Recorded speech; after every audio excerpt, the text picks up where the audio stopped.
Hello my dear friends, and welcome back to another video. Today, we're gonna close the book on the Bad Batch. I want to try and address some of the most asked questions about the finale.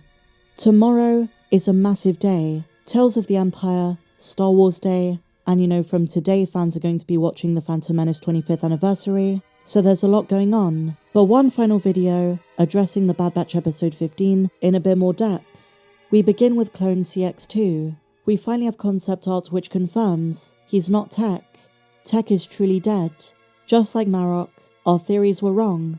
Hemlock was trying to make his own elite squad, but they were simply modified regs, not the Bad Batch. Our next question concerns the fate of the Force-sensitive children. I wanted to share my thoughts with you, and you might say, well Meg, you're crazy. And I know not everything in Star Wars, especially in recent years, gets followed up on. I understand not everything has to be connected, but I like when it is. I like when they do interconnectivity set up one character, one plot thread, and then further down the line, it all comes full circle. Well, that is exactly what we're talking about today. When we were first introduced to the specimens in the vault of Tantiss, the kids kidnapped from their homes, taken from their loved ones, just because they had a high midichlorian count. I didn't expect they were going to play as big of a role as they did, but they were humanized, they were given names, personalities, and we grew to kind of adore them. Omega was such a maternal figure in their life, helping them escape, and then they finished the season on Pabu. They can take a breather before Hunter and Rex bring them back to their families, which is what they promised. But I have to wonder, are these just characters Disney set up with no follow-up? Are they just going to be characters from this show who we never hear about again? Or have they set up characters who could play a big role in upcoming films? So let's explore this possibility. We have some major Star Wars projects and movies coming up. Do they fit into any of them? My first thought when we're talking about Jedi and Force sensitives is the Rey movie. By then, which is 15 years after episode 9, these kids, Sammy, Jax, Eva, would all be around their 50s or 60s. So if they're trained in the ways of the Jedi beforehand, this could mean they end up being Jedi Masters who maybe help Rey to rebuild the Jedi Order. So that means after the Bad Batch, do they join the Jedi path? Are they going to play a role in the next animated show? Could they meet with Asajj Ventress, Quinlan Vos? And is that even the path they want to go down? Maybe they just want a break, going back to their families, resting. It seems like they don't even know they have the Force. So this is certainly a consideration to think about. What about during the time period of The Mandalorian? Dave Filoni's movie, Jon Favreau's movie, during a time when Luke is building his Jedi Academy. Is it possible they're part of it, but were eventually killed by Kylo Ren? They would be full-on adults, but the Academy needs Jedi Masters to train the Padawans.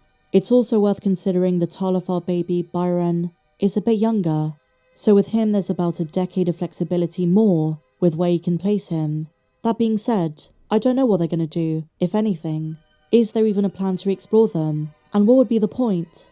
I think with shows like Ahsoka Season 2, we've already got enough Force sensitives. We've been talking about is Luke going to be part of the fight against Thrawn? We've got Ahsoka, Ezra Bridger, Sabine Wren. There needs to be a deliberate place they fit in. And to my mind, that is a brand new spin-off show. But if they do make an appearance, as I'm hoping Grogu does in the Rey movie, it opens the door for a way all of these projects interconnect. Various timelines, various backstories, various experiences. And that'd be really awesome. I really love the fact they went for varying species, a Pantoran, a Mirialan, and in the case of Eva, a Niktochi, but all I'll say is I'm hoping we haven't seen the last of them.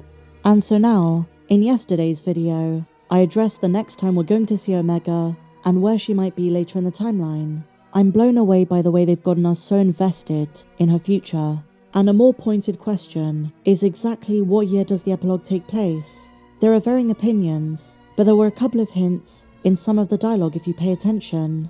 And if you know the first thing about Rebel history, we can make a very strong deduction. Omega is going to leave Pabu to become a Rebel pilot. Now this seems to indicate it's during a time where the rebellion is calling upon heroes across the galaxy. And so to my estimation, this comes after Star Wars Rebels Season 3, after Mon Mothma's speech. In the episode Secret Cargo, Mon Mothma calls upon those willing to fight the Empire for the rebellion. This declaration is such an important moment in Star Wars history. It's very possible this is when Omega joins.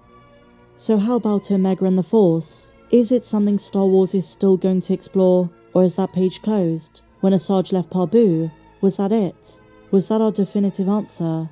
I would guess even Lucasfilm don't know. This could be the thing Michelle Ang said was in the original script, but they changed it. It's something they might decide to return to further down the line. But for now, my dear friends, the Rebel pilot thing is far more interesting. Another major question is, where is Commander Cody? Why didn't they address him? Where is he? Well, my dear friends, this is where I think the next show being set up is very important. If they're going to explore more with Echo and Rex, this is a clone Dave Filoni knows fans want to know more about after he left the Empire. And so now, something I touched upon in my breakdown, but there is a loose thread I want to address. The genetic research of Project Necromancer on Tantiss was destroyed, along with Kaminoan prisoner Nala Se, Rampart, and Hemlock. But even though the facility on Wayland was shut down, this research would continue without him, and even long after Palpatine's death. Project Necromancer was revived some points prior to Mando Season 1. It was vital to all 3 seasons of the show. It was the reason the Empire was searching for Grogu, and the Remnant was still continuing their research. And there is a mention in Season 3 crediting salvaged Kaminoan research. So how did it survive, if Tantiss didn't? As Nala Se said, the research will never belong to the Empire. It will forever remain Kaminoan, even though the vast majority of her society was dead. So, how did it survive? How was it salvaged? It appears as though Dave Filoni gave us something of a hint back in 2021. You see, despite Tarkin redirecting the funding from Mount Tantiss to Project Stardust, we've not seen the last of the facility. Here's what Filoni said. What you need to know about the Bad Batch is there is actually some crossover with Heir to the Empire in the military base of Tantiss. There are little things you're going to see along the way that I've built across different mediums, all in preparation for things to come. So the theory that Thrawn is going to revive Tantiss could be correct. But even before Episode 6, prior to the events of the Battle of Endor and Return of the Jedi, there is a chance Palpatine sent some of his loyalists to retrieve whatever they could of the project. Alternatively, they were salvaged elsewhere, and he opened laboratories on other secret worlds. And there's also the matter of the fact we never saw the death of Kaminoan Prime Minister Lama. There's a chance he holds the key, and if he survived, bargains with the Empire in exchange for freedom, tells them what he knows. And it's also possible the Empire was aware of Borovio and other such Kaminoan cloning facilities. It wasn't just Kamino itself. Dr. Hemlock and Emerie are the only ones who truly knew the implications of the research done.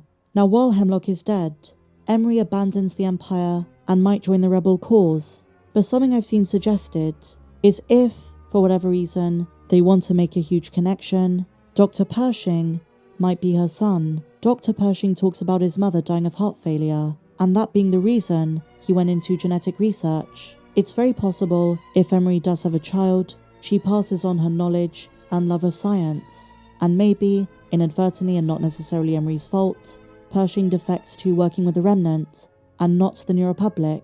There could be a dark poetry to this. Another question is what was in the tanks that Hemlock showed Palpatine, presumably Palpatine clone abominations. But again, Lucasfilm is leaving it to the imagination and letting us guess.